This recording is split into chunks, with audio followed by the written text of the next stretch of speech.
Sanibonani guys. Guys ngikhathele ngiphume edrobheni njengamanje and akufuni noma ngiphumule noma ngidle ngingangixoxela le ndaba. Hayi guys, siyabuya kaWorld. Guys ke ngiya edrobheni ikhona into encane nje ebengiyozenza. Then ngima ngifika endleleni ngizokulamba uthi hayibo ngazi ngalamba.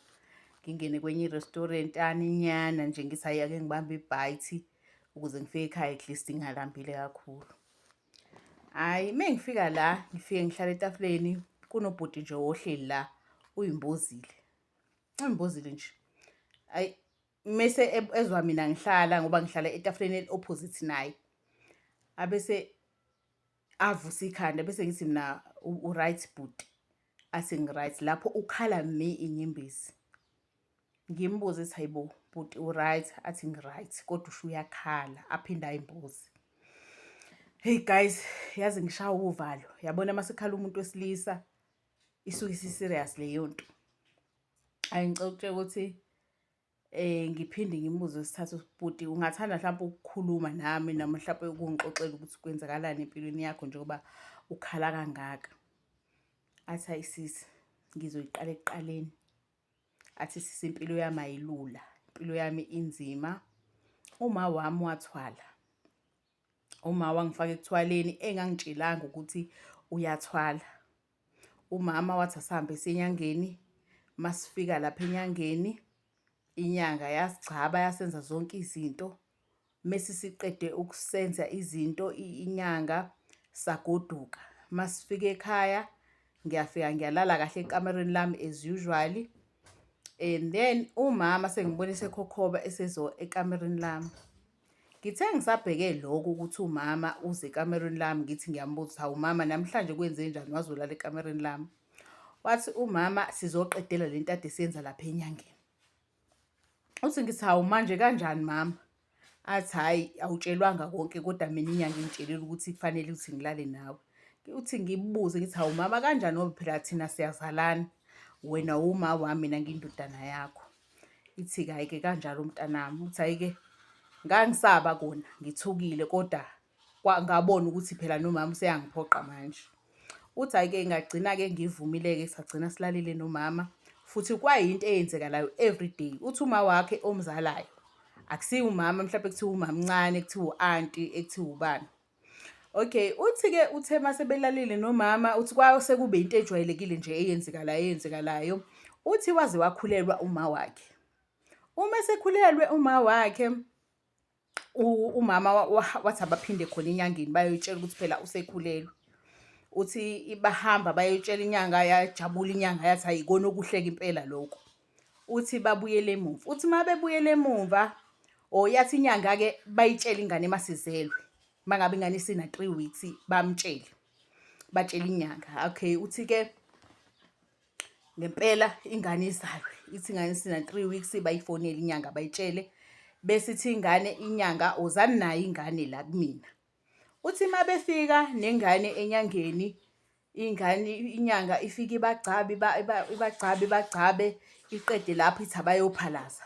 Uthi ngibuze mina ukuthi hayibo yindaba siqale ngokuphalaza sibe sisazoqhuma ngoba mina ngazi iqalwa ngokuqhuma bese uyaphalaza. Uthi vele ithi inyanga hayibo kanti ucawa kuyadlalwa la siyathakatha phela la kuyathakathwa lana. Nenza izinto ngendlela yami. Hayi ke kwenzeke lokho isigcabe bese iqeda ke inyanga ithi ke ngizocela ukuthi nihambe nayo lengane. Nifike nilalane njengoba nihlezi nilalana. Kodwa omunye abeke isandla sakhe entanyeni yengane ngemuva, omunye abeke isandla sakhe entanyeni yengane ngaphambili. Lengane ngifuna nilalane nikinyile ize ife. Uthi hayi ngempela. Uthi umama uthi lapho nami mina ngiyasaba nginama doubt lento uthi kodwa ayikho into engizoyenza manje useyusibindi gidi. Uthi nje asiyenze lento uthi ngoba nasekhaya sekuphilwa kahle sasihlupheka kodwa nje sekuphilwa kahle yonke into isihamba kahle. Uthi uma mengabe singakwenzi lokho sophelelwe iyona yonke into esinayo. Uthi lapho uma usevule ama-tavern usevule ama-bookie store usevule nje amabhizinisi amaningi. Uthi sesiphila kahle sesiyahlonishwa ngisho nasendaweni. Uthi hayi ngempela ke siyikinye ingane kanjalo. Uthi mase sesiyikinyile ingane yafa siphindele naye enyangeni. Uthi masiphindele enyangeni ifika ithi inyanga ithathe le ngane le inyanga iphume nayo. Mayibuye nomuthi ithi asiphalaze. Asuphuze lo muthi isiphalaze uthi siwuphuze lo muthi uyinto engaqondakala uthi nje i-taste yayo nje i-taste ongayazi uyizwe kodwa embi engamnandi nje ehlasimulisa igazi. Uthi kodwa siphuze uthi kodwa siphuze sigqume siphalaze. Uthi sithe siqeda ke yathi inyanga-ke ingane yenu-ke iyona le beniphalaza ngayo. Iyona le benigquma ngayo. Ingane yenu seniyidlile isingaphakathi kumina. Uthi hayi lungishaye uvalo ngibande. Uthi hayibo. Sidla ingane yethu. Uthi hayi kodwa kucaca ukuthi uNjuma akanandaba. Uthi hayi sambe isikhathi phela siyaqhubeka nalokulalana kwethu sinoma ikona okuletha imali ekhaya.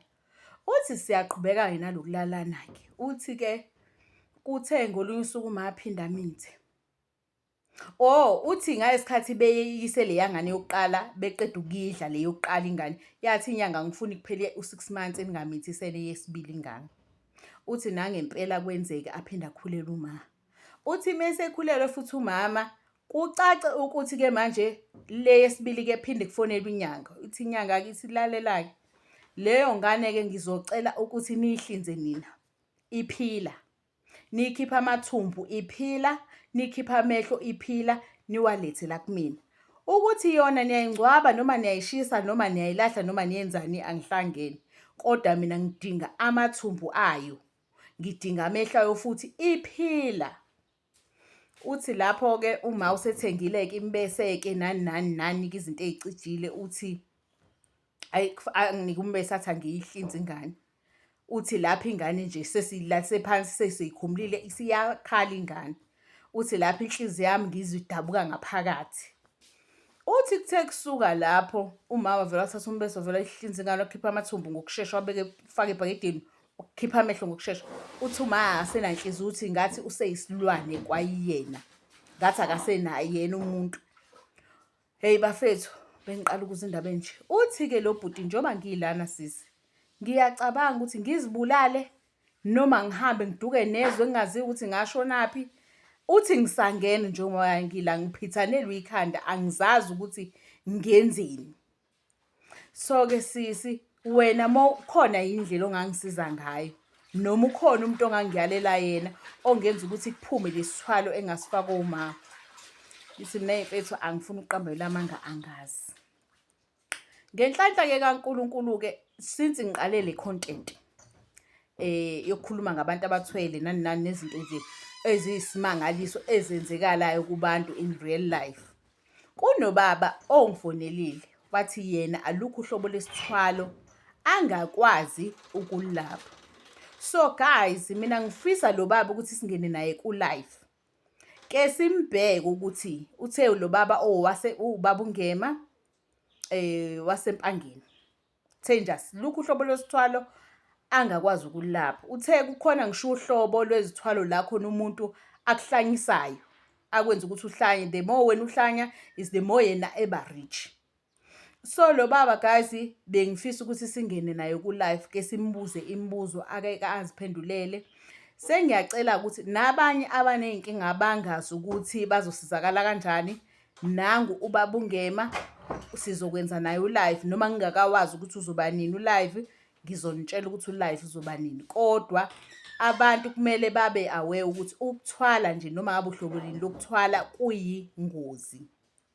Wonke umuntu osebe nenkinga yokuthwala nosethwele akeze asondele asizakale ngoba lo baba uthe uzobasiza abantu. Nami angimazi wangiWhatsApp wathatha inamba yami la ka TikTok wangiWhatsApp wangifonela. So guys if now uhleli lapha ekhaya unenkinga wathwala noma wathwaliswa ungazi noma ngabe wawazi kodwa ususenkingeni nanti usizo ngizonikeza inamba yababa uNgema oyifunayo. Kodwa ke sisazombiza la ku live ngoba sifuna ukuzwa kahle indaba yakhe nayo ukuthi ithini. Ayike nilale kahle ke bafethu ningayiphuphi lento le. Ningayiphuphi yabo mina ngisaba ngisho ukudla.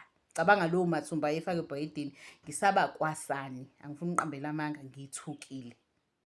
Hello Mzansi, welcome to Mgosa Mzansi. If today is your first time visiting this channel, please do the right thing and click the subscribe button. Yo guys, tiyathusa abantu tinto labatendako la ngaphandle for imali tishaqisa mtimba tinto lebantu go through dona because of imali, because bafuna imali, because they wanna be rich, bafuna kuphila kahle. Hey guys, uphile kahle ube nemali but kuthula unako. Thula nje awunako uyabalisa uyatisola ngendolo yendile njengoba simuva sesinangalandzisa story sabhode lana sesithwalo guys lesishaqe samtimba lesithusako ukuthi ayibo ngempela bakhona abantu la ngaphandle labakhona kwenda indolo efana naleqa guys. Le ndolo licethwa kuqoqwa ngilosesi iyathusa kakhulu. Please do comment what you think below down on the comment section. Don't forget to hit the notification bell. I will see you on the next one. I'm signing out. Goodbye.